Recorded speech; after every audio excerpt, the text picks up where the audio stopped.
darkness of the Iranian coast like a swarm of maddened wasps, each carrying 50 kilograms of fragmentation explosives. Each flocked onto a single target, the flight deck of the USS Tripoli. 30 seconds.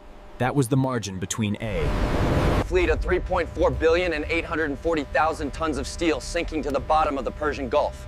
A single impact.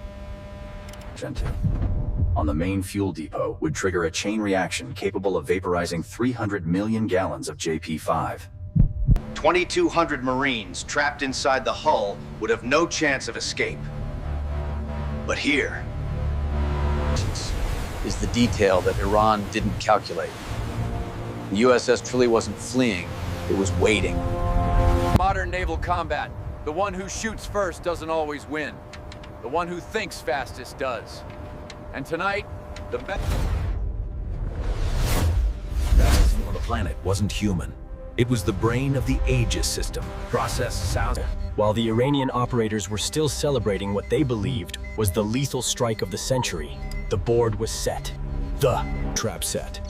What came next redefined the concept of multi-domain dominance for the 21st century.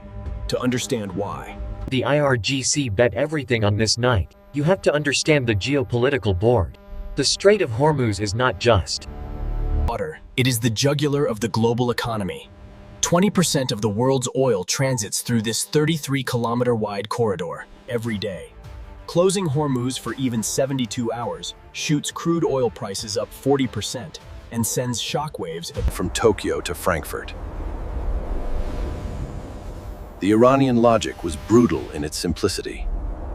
136 cost 8,000.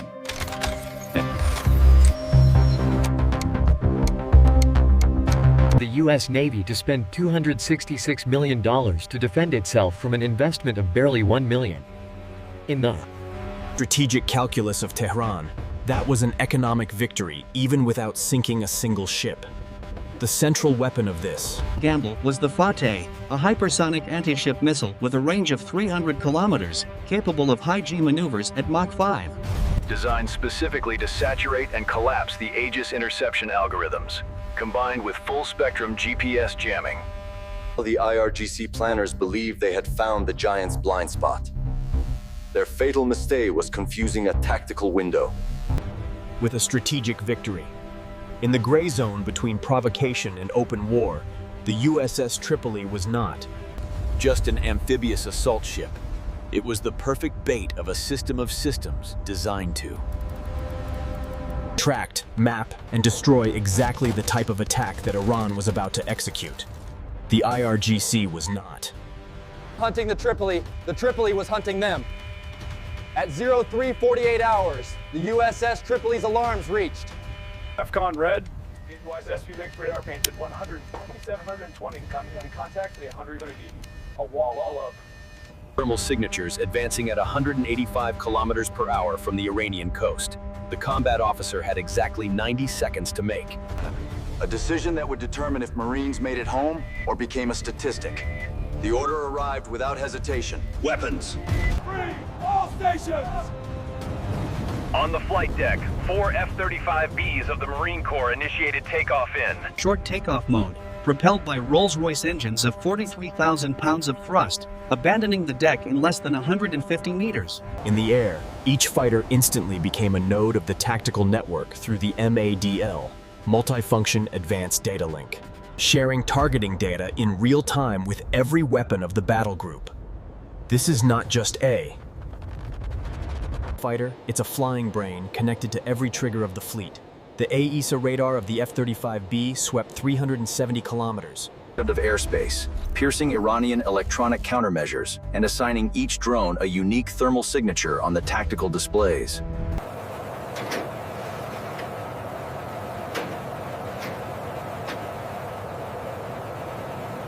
70mm Hydra rockets converted into laser-guided precision weapons at a cost of $2,800 per unit. Think of it like this. It's like using a precision scalpel where the enemy expected you to use a sledgehammer.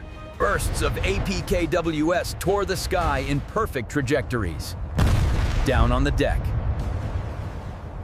Marine teams operated portable laser designators, marking drones that tried to sneak in at Low altitude. 25mm cannons and 50 caliber machine guns created a curtain of molten steel around the hull of the Tripoli. In 90 seconds, 87% of the Iranian swarm was carbon fiber confetti falling into the Persian Gulf. Then, Iran activated full-spectrum GPS spoofing. The tactical displays in the cockpits of the F-35B flickered. Several zombie drones veered into lethal. Attack angles against the command bridge. Without losing a second, the pilots switched to AM-120 AMRAAM active radar missiles without GPS dependence and eliminated the residual threats in seconds. In seconds. The Iranian operators watched their screens with growing confusion. 87% of. The attack had disappeared, and the Tripoli had not yielded a single meter. If you were the commander of the Tripoli at that moment, would you have ordered to maintain position and absorb the attack, or maneuver the ship to reduce the impact profile? Tell us below. At 0405 hours, the situation went from bad to catastrophic. From the coastal caves of the Hormuzan province, the IRGC launched their hidden card, a salvo of Fateh 1 anti-ship missiles, accelerating to Mach 5 on sea-skimming trajectories, executing maneuvers of high G designed specifically to collapse the prediction algorithms of the Aegis. Simultaneously, from high orbit, 2 College Farce anti-ship ballistic missiles initiated their terminal descent arc. Estimated impact velocity, a 500-pound bomb without the need for explosives. 2 threat vectors, 2 altitudes, 2 speeds, a single target. But the worst didn't come from the sky. The sonar alarms of the trip wailed with a frequency that chilled the Point blood of every operator in the Combat Information Center. An IRGC Ghadir midget submarine had silently surfaced.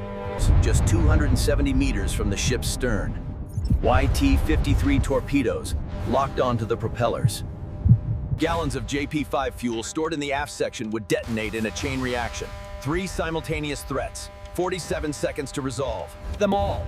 The escort destroyer USS Jack H. Lucas, Arleigh Burke Flight 3, the most advanced in the world, activated its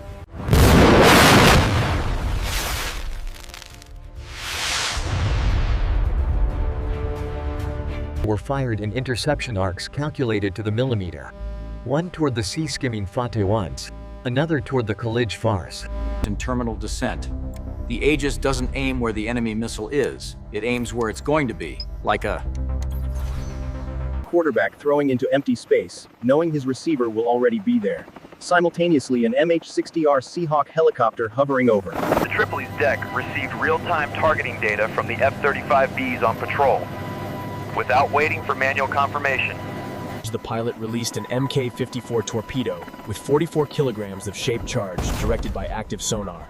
The gunner was localized, Pursued, and destroyed at 90 meters depth, 270 meters from the hull of the Tripoli. 6 seconds of absolute silence in the combat center. Then, on the unencrypted Iranian frequencies, something was heard that NSA analysts would remember for years. The IRGC operators stopped laughing. The hunters had just become the prey. Do you think the Aegis system can really intercept hypersonic missiles with evasive maneuvers? If you think yes, comment Aegis below. At 0418 hours, Iran made the mistake that the Tripoli had been waiting for. The Tripoli's radars showed sporadic responses. The Aegis system seemed to prioritize incorrect targets. Deck guns fired irregularly. For Tehran, the image was unmistakable. American defense had reached its saturation point.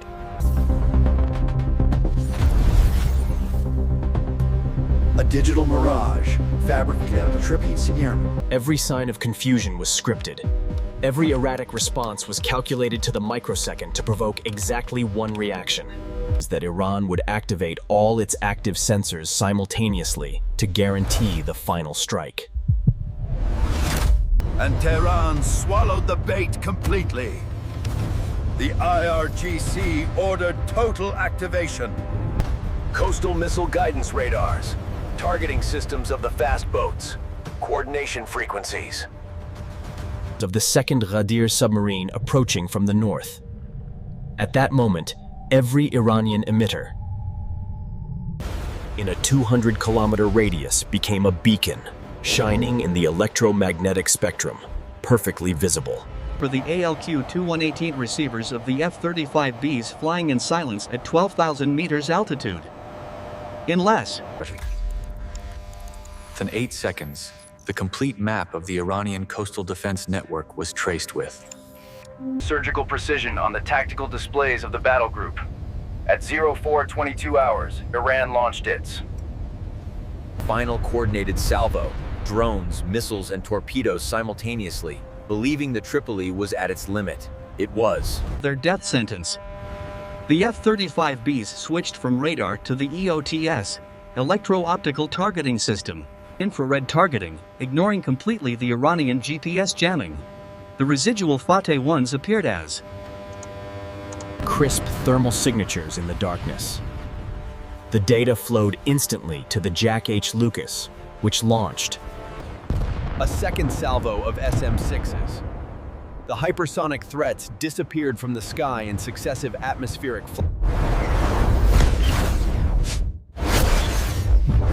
ALQ and A9 Iranian jamming signals, overriding the GPS coordinates of the remaining Shaheds with false data.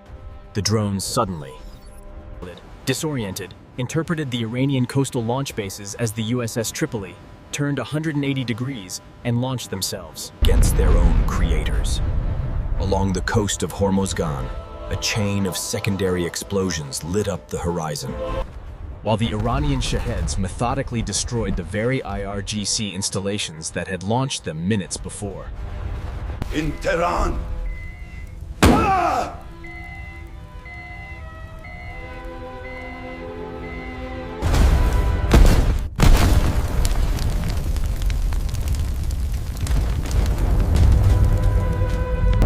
At 0428 hours, the USS Tripoli stopped defending itself. It started attacking. A second squadron of F-35Bs took off from the deck, carrying small diameter bombs. Precision glide bombs with a range of 110 kilometers and dissolved silently into the darkness toward the Iranian coast.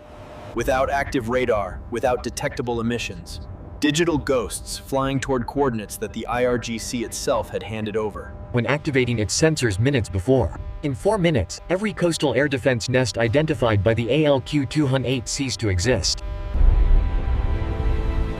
But the final blow didn't come from the sky. At 30 hours, 12 MV-22 Ospreys with tilt rotors for maximum speed descended upon the coastal positions of the IRGC. From their ramps, 2,200 Marines didn't jump to destroy, they jumped to take. The intelligence exploitation teams had a single objective, the decryption devices of the Iranian command centers before the... Go, clear right. Self-destruction protocol could be activated. They had 6 minutes. They achieved it in 4. With the devices secured, the electronic warfare team executed the final move, an offensive GPS spoofing maneuver that overwrote the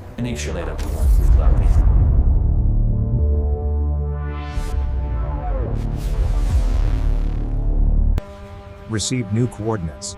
Coordinates that pointed directly to the IRGC fast boats dispersed in the strait, trying to escape.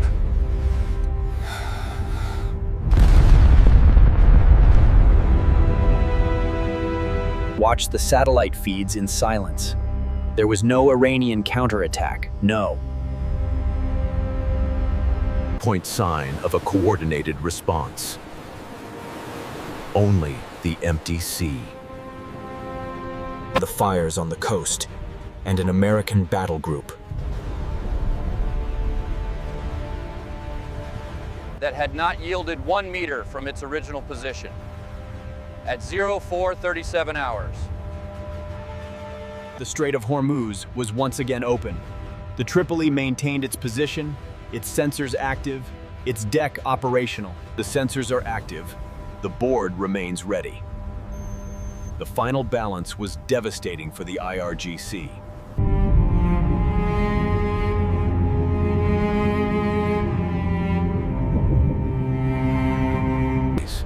An entire coastal defense network wiped off the map. Dozens of fast boats.